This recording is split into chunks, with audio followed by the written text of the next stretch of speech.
The twin suns of Eridax hung low in the sky, their sickly orange glow casting elongated shadows across the rusting plains. Where once this world's dunes were smooth and golden, now they were a mosaic of metallic shards and scorched debris, remnants of a forgotten battleground. Kalen of the Sefiri pressed a gloved hand to the coarse sand, feeling the vibration of buried engines and fractured circuits beneath her fingertips. Each pulse was a heartbeat of history, and each heartbeat was a gamble for survival. She wiped sweat from her brow and adjusted the straps of her salvage pack. The gear rattled with every step: spanner wrench, field scanner, a compact pulse gauntlet, and half a dozen data slates. Her bioluminescent veins glimmered faintly beneath her translucent skin, a living map of tension that pulsed in tune with her rising heart rate. She'd learned long ago to dim them when scavenging. A glowing Sefiri was an easy target for predators, mechanical or otherwise. A distant clang echoed through the air, carried on a hot wind that reeked of burnt silicone. Kalen froze, instinct knitting her senses tighter. She raised the field scanner to her helmet, the digital readout flickering as it swept the landscape. Energy signatures registered, small, inert, but promising. She exhaled, satisfied, and crouched beside the skeletal remains of a cargo shuttle. Its hull, torn open like a wound, spilled out crates of spare parts and power cells. As she worked, her comm unit crackled to life. A fractured voice choked with static buzzed through her earpiece. All lost. Dominion beast at Northridge, stay clear. Then nothing but the hiss of interference. Kalen's pulse quickened. The northern ridge was exactly where she needed to go, for rumors said there lay a hidden vault of Sefiri prototypes, preserved before the Dominion's final push. To reach it would mean sifting through troves of wreckage and evading the Dominion's hunters, the Orcs. She retrieved 2 power cells and 3 data slates, then closed the shuttle's access hatch with a pneumatic hiss. The sun had begun its descent, stretching the dunes into a livid purple. Time was slipping through her fingers like the sands of this forsaken world. She tightened her gauntlet and rose, scanning the horizon once more. That's when she saw it. A lone figure slumped beside a charred communications tower. Kalen's stomach twisted. The symbol etched on the figure's armor plate was unmistakable, the Sefiri military crest. She approached cautiously, every step a negotiation with fear. Fallen comrades rarely remained so still. She knelt beside the soldier, helmet light revealing cracked chitin and ruptured biocircuitry. No sign of life. Guilt gnawed at her. She offered a silent Sefiri prayer and slid a data chip from the soldier's wrist console. Even in death, this brother or sister fought, left behind instructions, coordinates, encrypted logs. Data was life. She stowed the chip in her pack and cast a final glance at the motionless form before turning back to the ridge. A low rumble rolled across the plains like distant thunder on a windless day. Kalen froze, heart in her throat. She reached for her pulse gauntlet. The device hummed softly, ready to project a barrier of focused energy. As she activated the scanner's predator protocol, a shape coalesced on the display. Massive, armored, inhuman. The Orcs emerged from the swirling sands, an apex predator bioengineered by the Dominion. It stood twice her height, its body a fusion of organic sinew and cold chrome. Blade-like spines protruded from its shoulders, catching the dying light. Its head, shaped like an elongated skull, bore a mouthful of crystalline teeth that snapped together with an otherworldly chime. 2 glowing eyes, amber fire in a sea of metal, fixed on her. Kalen's breath hitched. She steadied her gauntlet arm, finger hovering above the release switch. She knew instinctively, when it charged, there'd be no time to aim. The barrier, would have to catch it off guard.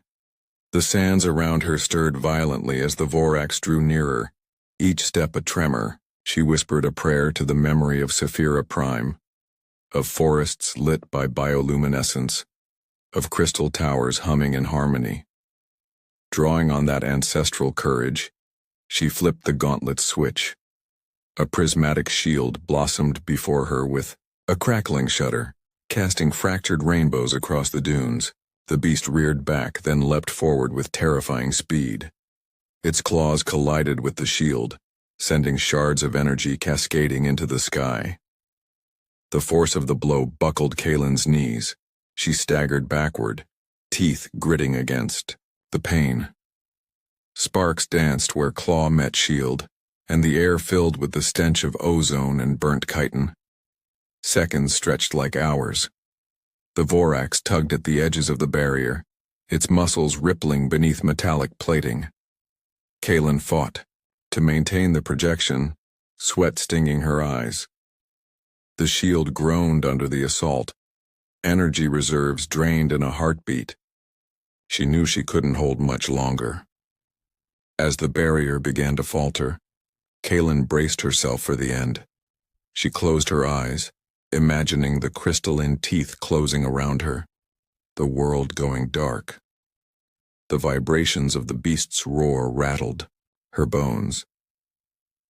Time slowed, and her bioluminescent veins flared bright, an ember igniting in the darkness. Then, silence. The barrier imploded in a flash of blue-white light. Kaylin's world spun. She fell backward, skidding across the sand. Hot, pain blossomed across her shoulder where a claw had nicked her armor. She rolled onto her side, gasping for air, expecting the beast to finish its hunt. But the beast did not come. Kaylin cracked open an eye.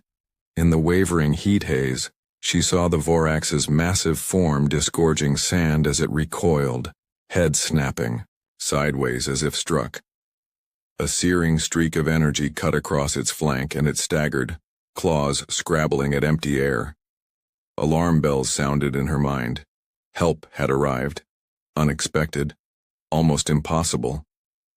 She lay still, heart pounding, and watched as a lone figure emerged from the swirling sands to stand between her and the beast. Clad in battered human armor, the stranger's rifle hummed with blue energy, discharging again and again in precise, controlled bursts.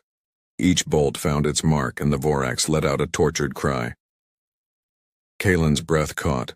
Hope, thrilling and terrifying, flared within her chest. She did not yet know who the savior was, or why a human soldier would venture into these forsaken wastes. But in that moment, the barren expanse felt less empty. And at the edge of her consciousness, a single thought took root. Perhaps, just perhaps, she was not alone in this fight. A violet haze clung to the horizon as Kaylin set out toward the northern ridge. Each step bore the weight of her failure to save her fallen comrade, and the urgency of the fractured comm warning echoing in her mind. Stay clear of the northern ridge. Beast. Yet that ridge held the vault she sought. Hope, like hunger, could drive one to madness. The plains stretched before her in undulating waves of rust and ruin. Shattered pylons, once part of a planetary defense grid, jutted from the sands like broken ribs. Between them lay the twisted remains of cargo carriers fused together by heat and time. Kaylin's field scanner chirped intermittently. Buried power cells here, a dormant reactor coil there. She pried open one overturned crate, revealing a handful of uncorrupted data slates. She tucked them into her pack alongside the one taken from her comrade. Every bite brought her closer to Chafiri prototypes, and to the truth of what the Dominion had done. A stray gust kicked up grit that stung her eyes. She sealed her visor and activated the gauntlet's microfilter, each inhalation sounding faintly like distant thunder. As she climbed a smaller dune, a flicker of movement caught her peripheral sensors. Kalen froze. The scanner displayed nothing, no life signs, no heat signatures. Yet something watched. Heart thudding, she circled behind a battered turret and held her breath. The wind died. Silence settled, thick as mercury. She inched forward, pistons of caution pumping through her limbs. Halfway up the ridge, she discovered a collapsed observation tower, its upper platforms sheared away, its support struts twisted. At its base lay footprints, four-toed, large, clawed, Vorax tracks. She swallowed hard. This was no random hunting ground. It was a lair. Kalen crouched low, arming her pulse gauntlet. She inched along the ridge's spine, scanning for ambush points. The tower's shadow grew long as the suns dipped. Beneath the tower she found a narrow crevice, just large enough to slip into. Labyrinthine corridors of collapsed decking stretched inward. She powered her headlamp and entered. Inside, the air was cool and still. Pipes snaked overhead, dripping condensation into shallow puddles.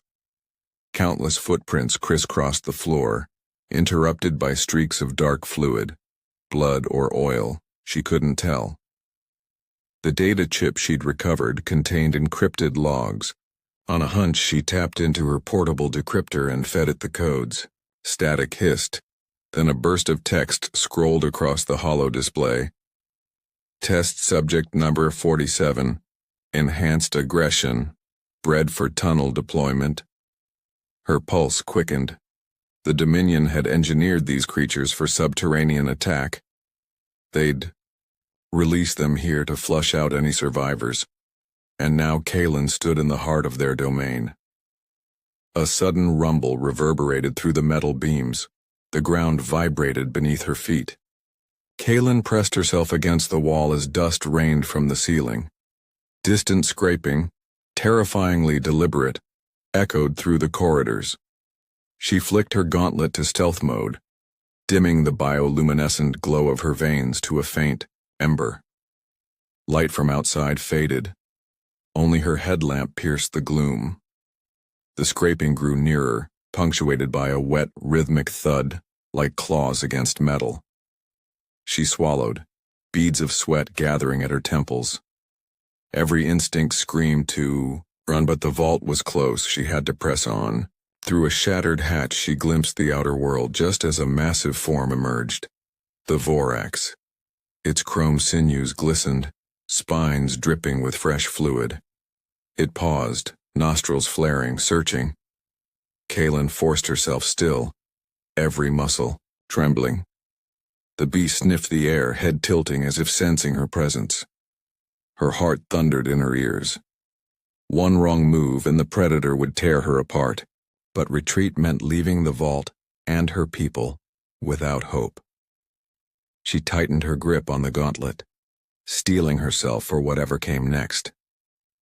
A sudden crack split the air, metal groaning under immense weight. The corridor floor shuddered. A section of ceiling collapsed behind her, sealing the entrance. Kalen's breath caught. There was no turning back. She flicked on her comm unit. Kalen to... Static roared. The fallen logs had severed her antenna. She was alone, trapped, and prey to the Dominion's deadliest creation. Beyond the hatch the Vorax snarled, its eyes, amber and cold, fixed on her hiding spot. Kalen swallowed her fear and whispered the oldest Kafiri battle cry, a syllable, of light and defiance summoning every ounce of courage she possessed. Then she stepped into the open. Kalen pressed her back against the cold steel wall of the collapsed hatch, the weight of the sands above her echoing like distant thunder.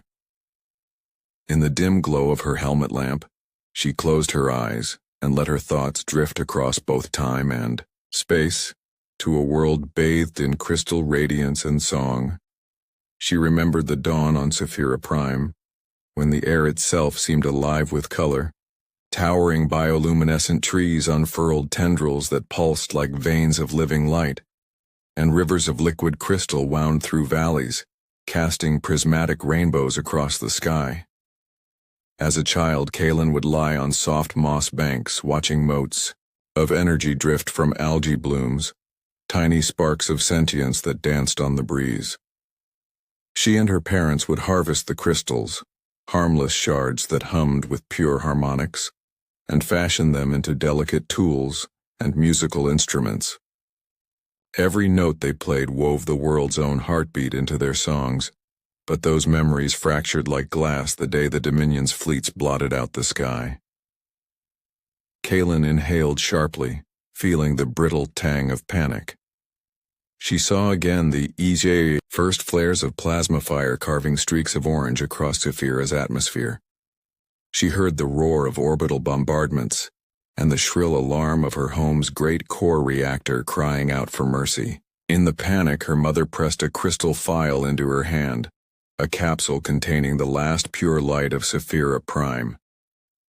"Keep it safe," her mother had whispered, "so our song can live on." Then the world cracked.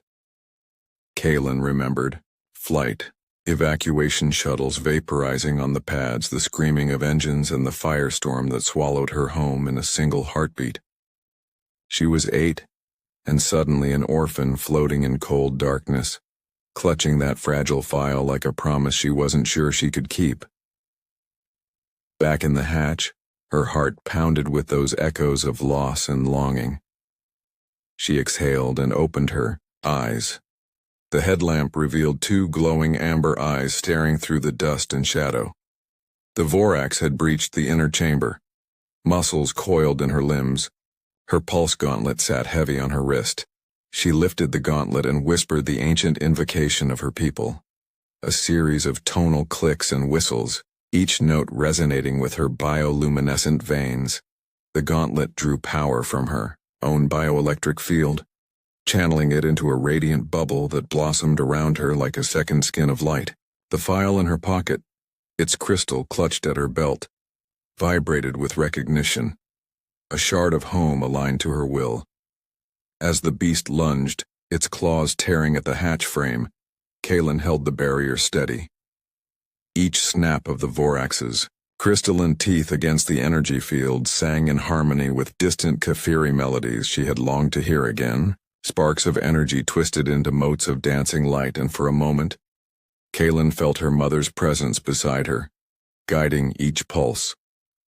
The barrier staved off the Vorax long enough for her to rise, bruised but unbroken. She thrust her gauntlet forward, and a focused jet of bioluminescent force shot through the opening, striking the beast's flank.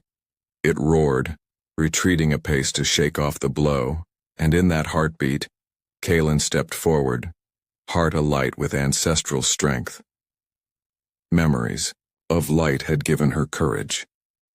Memories of home had armed her spirit. Now she would wield that memory as a blade against the Dominion's darkest creation, forging hope from the fragments of her past. And as the Vorax advanced once more, Kaylin met its gaze unflinchingly. The world narrowed to a heartbeat, and the hot hiss of her own breath as Kaylin confronted the Vorax in the steel-racked corridor. Sparks danced in the air where her bioluminescent barrier met the predator's claws, each impact sending reverberations through her bones.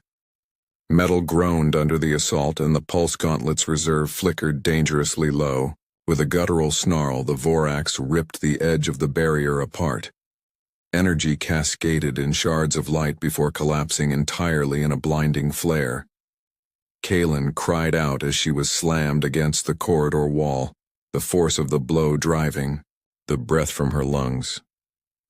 Her gauntlet skittered across the grated floor, sparks fountaining where it ground against metal. Pain lanced through her shoulder where the beast's crystalline talon had carved a deep groove through armor and flesh. She tasted copper on her tongue, warm and thick. Gritting her teeth, Kaylin pressed against the wall, fighting vertigo. The Vorax loomed over her, a mountain of muscle and chrome, its mandibles parting to reveal rows of prismatic fangs. She closed, her eyes bracing for the final strike. A deafening roar, unmistakably human, ripped through the corridor just as the beast lunged. A pulse of energy burst from above, detonating against the Vorax's plated back in a wash of blue-white light.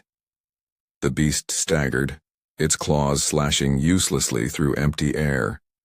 Kaelin cracked an eyelid. High on the catwalk above, a figure knelt behind the barricade of a humming rifle. The weapon's barrels glowed with cascading arcs of power. The shooter's armor bore the insignia of the United Nations Space Fleet, and though sand and battle grime masked their features, Kaelin felt a spark of recognition. This was the human who had saved her life once before.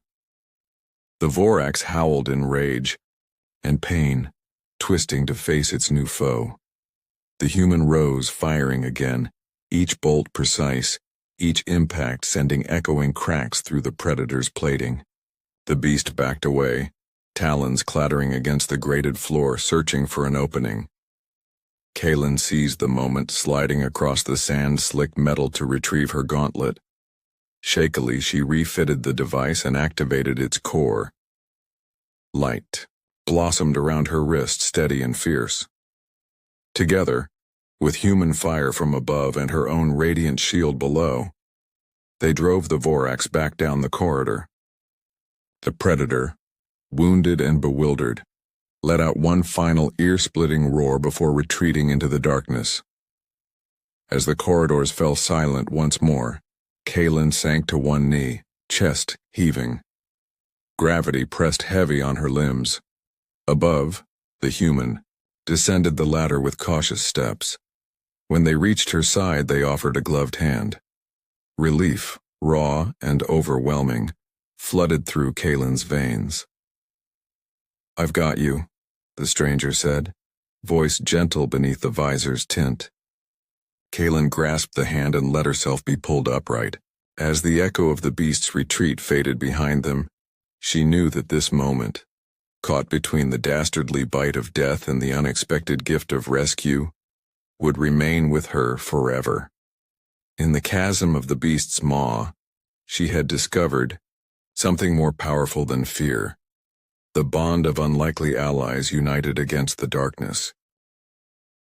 Morning's pale light filtered through the cracked viewport of the observation tower, painting the interior in muted gold. Kaelin sat on a battered crate, gingerly flexing her injured arm as Marcus Reyes adjusted a makeshift bandage. His gloved fingers moved with practiced care, though the armor plating he wore glinted with the scars of many battles. "You'll live," Marcus said softly, snapping shut the medkit. "Just a flesh wound. Better than it could have been." He offered her a water flask, which she took gratefully, savoring the cool, sweet liquid. She studied him for a long moment. Human, by every measure. Dark hair cropped close, a faint stubble on his jaw, eyes that had seen too much. But in that quiet tower room they shared something deeper than species or rank. The same drive to survive, the same stubborn hope. "Why are you here?" Kaelin asked at last, voice husky. "This isn't your war." Marcus looked away, staring out at the endless dunes. "Our fleet was scouting Dominion outposts on the far rim. We lost contact with command 2 weeks ago. When our communications went dark, I volunteered to stay behind, find survivors, map those outposts. When I picked up your comm signal, I thought it was a mirage. Safiri aren't supposed to be out here." She pressed her lips together. Memories of her people's exodus swirling in her mind. "We fled after the siege of Argus, scattered across star systems like ghosts." She set the empty flask down. "We thought the Dominion's reach ended at the Aradax frontier. But they built breeding pits here, unleashed beasts to purge any scavengers." Marcus nodded grimly. "They wanted raw materials, tech they couldn't synthesize, and they didn't care who got in the way." He paused. "I lost my squad to one of those pits. I couldn't walk away." A silence settled between them, heavy with shared loss. Kaelin's bioluminescent veins pulsed softly. reflecting the ebb and flow of her emotions. She touched the crystal phial at her belt, the last remnant of Saphira Prime, where a single mote of pure light floated, humming with her touch. "Let me show you something," she said, rising with Marcus's help. Together they climbed to the tower's upper deck, where the horizon stretched in infinite waves of rust and silver. She held out the phial. Sunlight struck the crystal, refracting into a cascade of colors that danced across the corrugated metal. "This is the light of my world," Kaelin whispered. "My mother gave it to me when we fled, a promise that our song would live on, even if the world was torn apart." Marcus studied the glowing mote, eyes softening. "It's beautiful," he breathed. "Never lose it." Kaelin's chest tightened with sudden determination. "I won't, but I need more than memories. I need allies." He stepped closer, shoulder brushing hers. "You've already got one." He tapped the emblem on his chest. "United Nations Space Fleet. We owe it to every world the Dominion has ravaged." Together they surveyed the barren expanse below, a landscape of wreckage but also of possibility. The Dominion's beasts roamed, but the fleet lay scattered across the stars, waiting to rise again. Kaelin felt the surge of a new purpose: to unite Saphiri survivors and human squads, to reclaim frontier worlds from the Dominion's grip. She turned to Marcus, resolve shining in her bioluminescent glow. "Then we start here. We gather intel, secure the vault, and broadcast proof of what the Dominion is doing. Let every world know they're not alone." Marcus offered her a wry smile. "That's a fight I can get behind." As the twin suns climbed higher, their light intertwined, gold and blue, human and Saphiri, casting long shadows over the rusting plains. In that moment, two souls forged an alliance that the dawn light was sharp, slicing through the horizon in twin beams of gold and cerulean. Kaelin and Marcus trudged side by side across the undulating wreckage of the rusting plains, their footsteps kicking up swirls of metallic dust. Each step carried the weight of what they carried: data slates filled with Dominion secrets, the crystal phial humming against Kaelin's belt, and a shared determination that burned brighter than any star. They reached the yawning mouth of the vault, a reinforced bulkhead half buried in the sands, etched with the faint glyphs of Saphiri artisanry. Marcus knelt to examine the control panel, jacks and ports strewn across its surface. "Standard UN interface," he murmured, plugging in a comm cable. With a hiss and a groan, the door's hydraulic seals released, and the bulkhead slid open. Inside lay the heart of a lost laboratory. Rows of containment pods stood like silent sentinels, each holding prototypes of Kafiri bioengineered drones, lightweight repair automatons, terraforming nanites, and crystalline power cores untouched by Dominion corruption. Holographic logs flickered to life as Kaelin placed the data slates into a docking bay. Schematics, test results, testimonies from scientists who had perished rather than let their work fall into Dominion hands. Kaelin's chest tightened. These weren't just weapons. They were the seeds of Saphiri rebirth. "With this," she whispered, voice thick, "we can restore our worlds and expose the Dominion's crimes to every system in reach." Marcus stepped forward, activating the lab's long dormant comm array. He tapped a sequence into the holoconsole, routing the encrypted data through every relay in his network. A moment later, the vault vibrated with the low hum of powerful transmitters, waves of proof radiating outward, carrying the story of the Dominion's brutality. Outside, a distant rumble drew their attention. A pack of Orcs, drawn by the vault's power signature, emerged from the dunes, eyes gleaming with hunger. Kaelin's pulse gauntlet clicked to life as Marcus readied his rifle. Back to back, they formed a defensive circle, her barrier glowing, like a beacon, his rifle crackling with charged bolts. The first beast lunged and their counterstrike was flawless. Kalen's shield absorbed the impact as Marcus's shot tore into the creature's flank. They danced a deadly duet, barrier and bolt, human and SciFi, driving the creatures back into the sands. When the last Vorax shrieked in retreat, the vault's doors hummed closed automatically, sealing their prize within. Kalen sank against the bulkhead, exhaustion and relief washing over her. Marcus knelt beside her, offering a ration pack.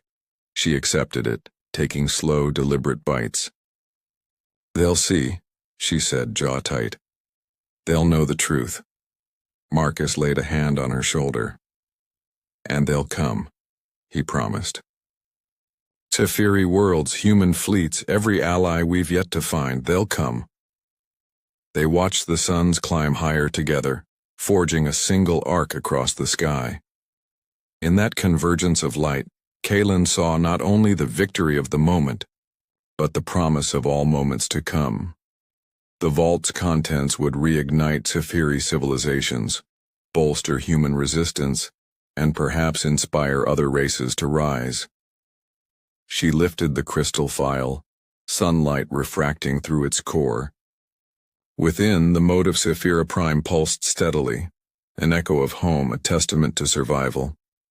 Kalen closed her hand around it and felt a profound calm. "Let's go home," she said softly. Marcus smiled, shouldering a crate of crystal cores. "Home," he echoed. Side by side, human and SciFi walked out of the vault and into the new dawn, heading toward a future they would build together, one beacon of hope at a time.